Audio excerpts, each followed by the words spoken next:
Okay, let's get you updated on what's going on in the grain markets today on a Tuesday. I'm Marlin Bohling with you. Of course, keep in mind, yesterday on USDA's crop progress and condition ratings, they improved the corn rating by 2 percentage points nationwide. And just in Illinois, it went up 6 points, just in Illinois. And on the soybean rating nationwide, it actually increased by 5 points, and Illinois went up 12. Well, that caught the market a little off guard. They were expecting improvement, maybe not 12 points worth. And boy, they sold off overnight. Now, let's see what the market is doing right now. Let's go to the board and take a look at our corn market quotes provided by bar chart. And currently on the corn, we are still lower across the board. September down 3 3/4, December down 4 1/4 now at 483. In the soybean trade, currently you have September down 11 1/4 at 1341 3/4. But it is coming well off of its earlier lows. I mean, we're off of those now by about 12 cents. November soybeans only 2 1/2 lower now at 1323 1/2. Got a ways to go. We're still a dime or more, about 11 cents off of our overnight high, though, in that November contract. Now, in Chicago, September wheat, we're down 12 1/2 at 603 1/2. My goodness, we're getting really close to putting a 5 handle on that wheat. December Chicago wheat down 12 1/4 right now. Now in Kansas City, you have September down 2 3/4 at 747 3/4. December is down 4 3/4 cents. In Minneapolis, the September contract is 5 1/2 lower, right at exactly $8. It's just sitting on the low of the day right now at $8.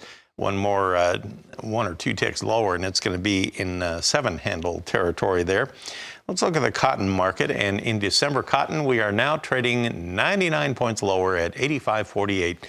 So it's kind of a dismal day all the way around here on the grain markets as far as negative trading.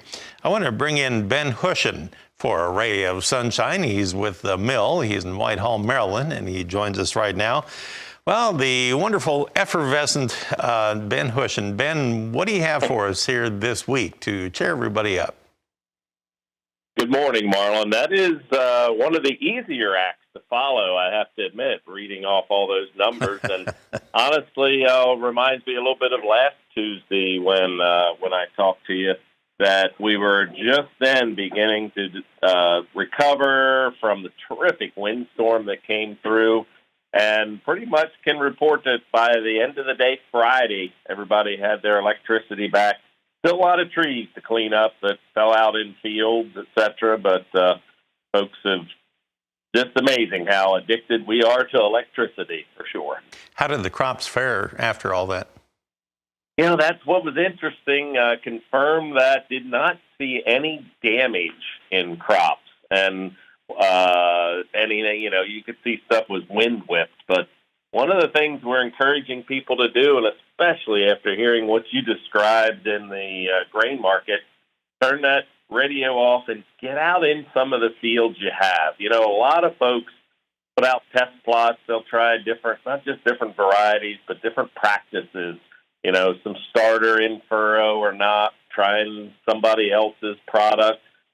Dig back through your computer, dig back through your notes, find out where they were. I know yesterday we took our agronomy team gathered and spent the morning walking fields and digging, and it's amazing what you can see. I mean, we found some corn that had a high salt fertilizer versus a no salt, and you think a starter fertilizer put on back in the first week of May, and you can clearly see the effects it's still having because of the lack of rain we have, we believe. It's just kind of accentuated that problem of having salt. But just get out in fields, dig up roots. And right now, especially in corn, you can go out and husk 2, 3, 4 ears out of one section and 3 or 4 ears out of another. Lay them down, count the kernels, count the rows, and just start seeing some of the things that you might have put out and almost forgot you did. But now's the time, because there isn't much else you can do in our community at this point but get out in the fields and kind of get an idea of what might be coming down the road. Tim Ross had his radar screen up a little bit ago, and he was talking about how it looks like the rain is clearing out off of the East Coast right now. And it's going to be maybe dry for a while for much of the Midwest and probably out toward your area as well. How are you hurting for rain right now as it stands? I mean, do you need something really quick or does it matter? It always matters. I mean, any rain you get in July and August, you thank the good Lord for, and it certainly adds to the crop.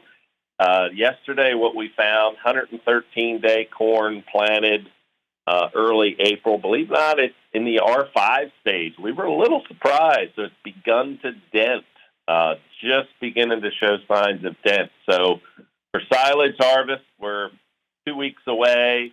Probably not going to have much effect to those folks. But again, there's a lot of corn that got planted mid to late May.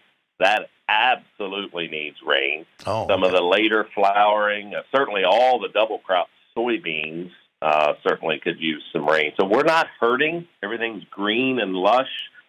But, 90-degree days, it doesn't take too many of them, even with our good soil, to be needing it. So keep sending it, please. All right. Everything needs a good drink. All right. Thanks, Ben, for the update. Ben Hushon of the Mill. We'll pause here, and I'll get you updated on livestock trade right after this. Come on back.